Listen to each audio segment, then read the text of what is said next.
কলকাতার ছোট পর্দা থেকে বড় পর্দা দুই জায়গাতেই সমান জনপ্রিয় অভিনেত্রী মধুমিতা সরকার এবার ব্যক্তিগত জীবনে নতুন অধ্যায় শুরু করছেন তিনি।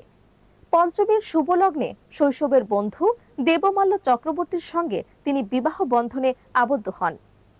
এই ঘরোয়া অনুষ্ঠান ইতিমধ্যেই নেটিজেনদের নজর কেড়েছে।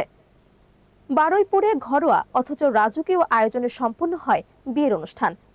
শুক্রবার রাতে মধুমিতা লাল বেনারসিতে অপরূপ কোণে সাজে হাজির হন। অন্যদিকে বর দেবমাল্য চক্রবর্তী সাদা ধুতি এবং পাঞ্জাবিতে সোলার কাপড় পরেছেন। দীর্ঘ 5 বছরের প্রেমের পর পরিবার এবং ঘনিষ্ঠ বন্ধুরা আনন্দে ভরে ওঠেন। নেট দুনিয়ায় ইতোমধ্যেই মধুমিতার বিয়ের ছবি ঝড় তুলেছে। ছোট পর্দার পাখি অভিনেত্রীকে শুভেচ্ছা এবং ভালোবাসায় পরিপূর্ণ করেছেন।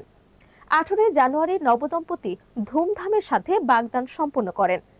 তার আগে বৃহস্পতিবার মধুমিতার হলুদের অনুষ্ঠান ও সাদা শাড়িতে আইব্রো ভাতের লুকও ভাইরাল হয়ে যায়।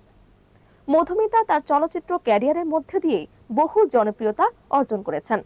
18 বছর বয়সে এক অভিনেতা সৌরভ চক্রবর্তীর সঙ্গে বিয়ে করেছিলেন তিনি, তবে সেই সম্পর্ক দীর্ঘদিন স্থায়ী হয়নি। নেটিজেনরা উচ্ছ্বসিত। পরিবার ও বন্ধুদের উপস্থিতিতে নবদম্পতির এই নতুন যাত্রা যেন আগামী দিনের জন্য আনন্দের বার্তা। মধুমিতা ও দেবমাল্য এবার একসাথে জীবনের নতুন অধ্যায় শুরু করলেন এবং শুভাকাঙ্ক্ষীরা তাদের সুখী এবং সমৃদ্ধ জীবন কামনা করছেন।